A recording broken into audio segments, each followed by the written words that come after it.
Today we're going to talk about Africa, and we're going to play some mankind, which occurred here in the fertile crescent. So most of these societies were hunter-forager societies, which means they hunted animals and foraged for food. And then something happened called the Neolithic Revolution, which ended nomadism somewhat, which is what these happened. These people, they were nomadic because they followed their food everywhere. Anyway, so Neolithic Revolution. So the Neolithic Revolution started when agriculture, the beginnings of agriculture occurred. And that's the wheat. And also the domestication of animals. That's a fact. Which led to a surplus of food, which means there is lots and lots of food. Food. Looks like he wrote foo. What? Looks like he wrote foo. Food. Anyway, that led to specialization of labor. That's spelled something like that.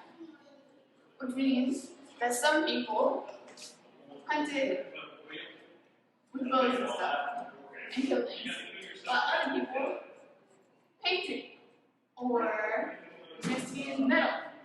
Cavemen. Things like domes, which did come about in this period, but not. Which led to, because there's specialization of labor, cities. Yay, cities! Everyone wants cities unless you're animals and then they hate you.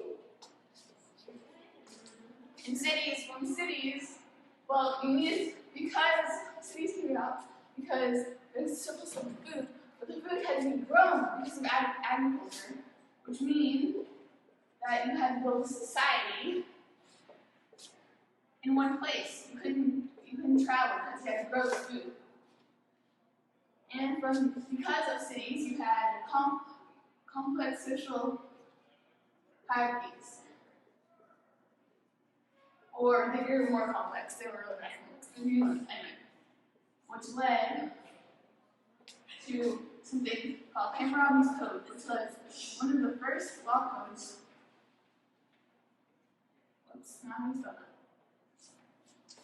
In the world. Have you ever heard of this word or the quote, an eye for an eye? You may be thinking of an eye for an eye is horrifying, but that was Gandhi. No, Hammurabi was good.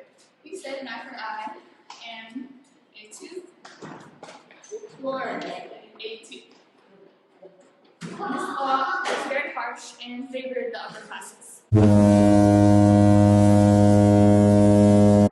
not still in Africa. We happen to move to Egypt, home of a river called. Did you just put an X? What? No, it's Egypt. I just spelled it wrong. Egypt. Okay.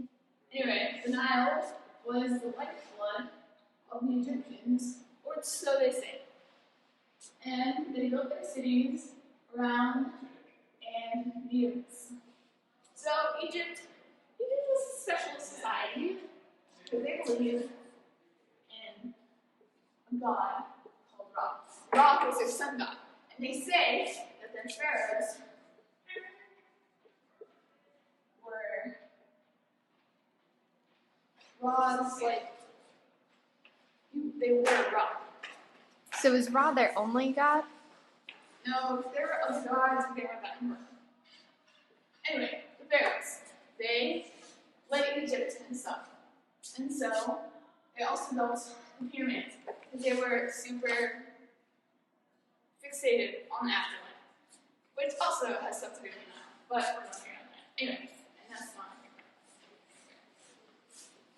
Anyway, so because they were super into the afterlife and stuff, and they worried about it, mummification came into being. Which means they wrapped their dead up in stuff. And they buried them specifically the pharaohs, in tombs called pyramids, which were built by slaves. In the time period of Egypt is divided into 3 sections called the Old Kingdom, the Middle Kingdom, and the New Kingdom. In the first kingdom, social and political features began to form. But sadly, civil war tore them apart.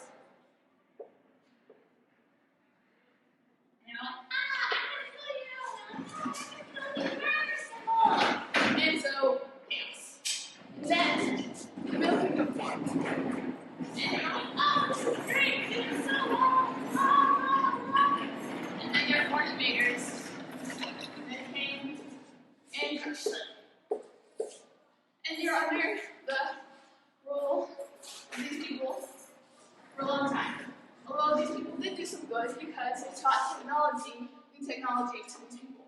But then, new pharaohs rose up and squashed them as well. Not really, they just drove them out so they could conquer some lands. And so the New Kingdom began, still fixated on pharaohs.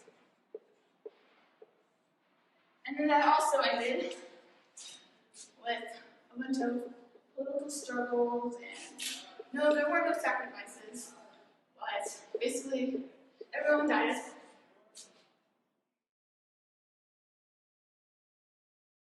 And on from Africa and exploring other parts of the world. So yay!